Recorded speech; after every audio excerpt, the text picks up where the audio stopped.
నేను మీ ముందుకు తీసుకొస్తున్నాను ఒక సింపుల్ బ్రేక్ఫాస్ట్. అది ఎలా ఉంటుందని తింటే మర్చిపోరు, తిన్నాక ఆరోగ్యం అనేది చెడిపోదు. చాలా బాగుంటుంది. మీ ఆరోగ్యానికి నాది హామీ అన్నట్టు ఉంటుంది. అది మనందరికీ తెలిసిందే. మన తాత ముత్తాతల నుంచి అందరూ కూడా త్వరగా చేసుకుని తినేదే. ఆ బ్రేక్ఫాస్ట్ ఏంటో చూస్తారా?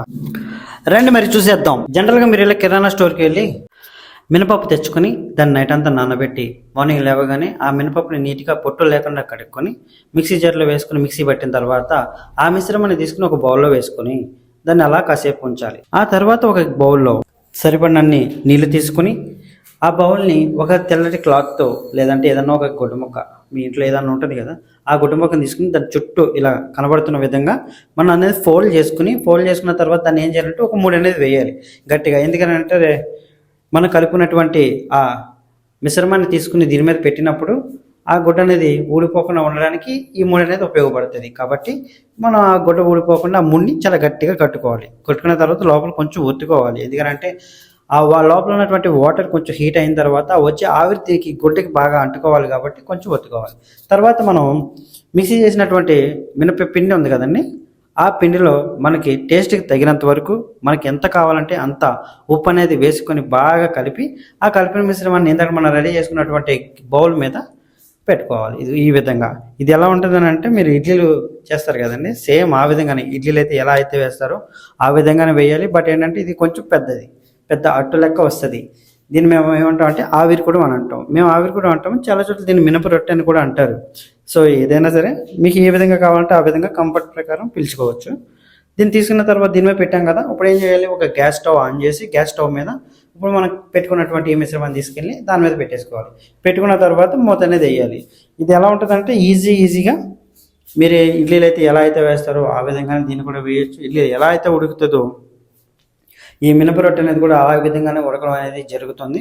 ఉడికిన తర్వాత కొంచెం ఉడికిందా లేదా అని చెప్పి గరిటె పెట్టి ఒకసారి చెక్ చేసుకుని ఓకే ఉడికితే ఓకే, ఉడకపోతే మళ్ళీ ఒకసారి మూత పెట్టి కాసేపు ఉడికేదాకా వెయిట్ చేసి మనం ఆ మూత అనేది తీయాలి. తీసిన తర్వాత ఇదే ప్రాసెస్ సేమ్ మీకు ఎన్నట్లు కావాలంటే అన్నట్లు మనం వేసుకోవచ్చు. ఇవి తినడానికి అయితే చాలా బాగుంటాయి, స్మూత్గా ఉంటాయి. వీటిలోకి మీకు ఏది కావాలంటే అది మీరు పందరితో తినొచ్చు, లేదంటే చట్నీ అయినా చేసుకుని తినొచ్చు. ఇది చూసారా, ఇదంతా సింపుల్ ప్రాసెస్తో ఉంది, ఏమీ లేదు. మినపప్పు తీసుకొచ్చి నైట్ అంతా నానబెట్టి మిక్సీ చేసి ఆ పిండి తీసుకొని దానిలో కావాల్సినంత ఉప్పు కలుపుకొని ఇదిగో ఈ విధంగా ఇడ్లీలు చేసుకున్న విధంగా దీన్ని మనం పొయ్యి మీద పెట్టుకుని చేస్తే ఎంత సింపుల్గా ఉంది చూసారా. ఇంత సింపుల్గా ఉన్న మిశ్రమాన్ని పొద్దున తినడం వల్ల మీకు ఏమన్నా నొప్పులు ఉన్నా, నడు నొప్పులు ఉన్నా, కాలు నొప్పులు ఉన్నా, ఎలాంటి నొప్పులు ఉన్నా సరే ఇది చాలా బాగా ఉపయోగపడుతుంది.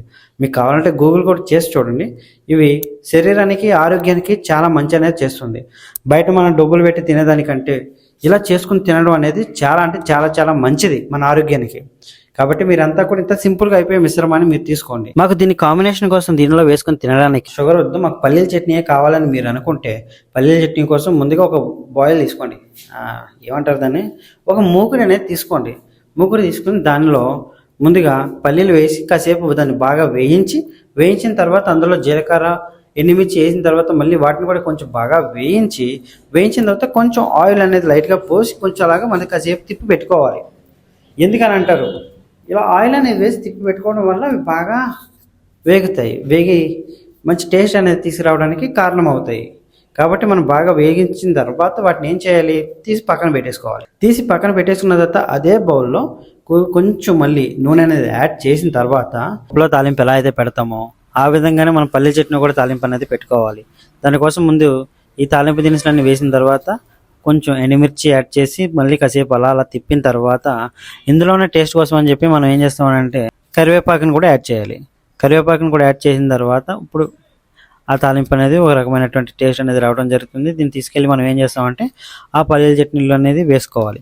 పల్లీల చట్నీలో వేసుకొని బాగా కలుపుకుంటే పల్లీల చట్నీ అనేది బాగా టేస్ట్ వస్తుంది. మనం ఆ పల్లీలని వేపుకున్నాం కదండి, వాటిని అన్నింటిని ఒక ప్లేట్లో తీసి పక్కన పెట్టుకున్నాం కదా. ఇప్పుడు వాటిని అన్నింటిని తీసుకెళ్ళి ఒక మిక్సీ జార్లో వేసుకొని అందులో తగినంత ఉప్పు వేసుకుని దాన్ని మిక్సీ జార్ చేసిన తర్వాత చూసారా మనకి చట్నీ అనేది రెడీ అయిపోయింది. చట్నీ అనేది అప్పుడే మనకి రెడీ అయిపోయింది. ఎలా రెడీ అవుతుంది, దాన్ని ఒక గిన్నెలో తీసుకున్న తర్వాత ఈ చట్నీలో ఇందాక మనం రెడీ చేసుకున్నటువంటి తాలింపు ఏదైతే ఉందో ఆ తాలింపును కూడా ఈ చట్నీలో యాడ్ చేసుకుంటాం. అది యాడ్ చేసుకోవడం వల్ల ఈ తాలింపు చట్నీలో కలిసి మనకి బాగా టేస్ట్ అనేది రావడం అనేది జరుగుతుంది. ఈ విధంగా మనం చేసుకోవచ్చు. సింపుల్ బ్రేక్ఫాస్ట్ చూసారు కదా ఎలా చేసుకోవాలో. సింపుల్ అంటే చాలా సింపుల్గా అయిపోతుంది. మీరు దీన్ని తీసుకోండి. మీరు ఎక్కువ బిజీ లైఫ్లో ఉండటం వల్ల బయట ఎక్కడ ఏ ఫుడ్ చూసినా సరే కల్తీ జరుగుతుంది. ఆ ఫుడ్ ప్రతిదీ కూడా మన ఆరోగ్యానికి మంచిదైతే కాదు.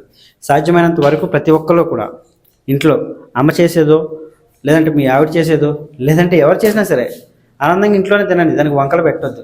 వంకలు పెట్టి బయటకు పోయి తిన్నారనుకో తిప్పలు పడాలి. హోమ్ ఫుడ్ మాత్రమే మీ ఆరోగ్యాన్ని కాపాడుతుంది. Thank you.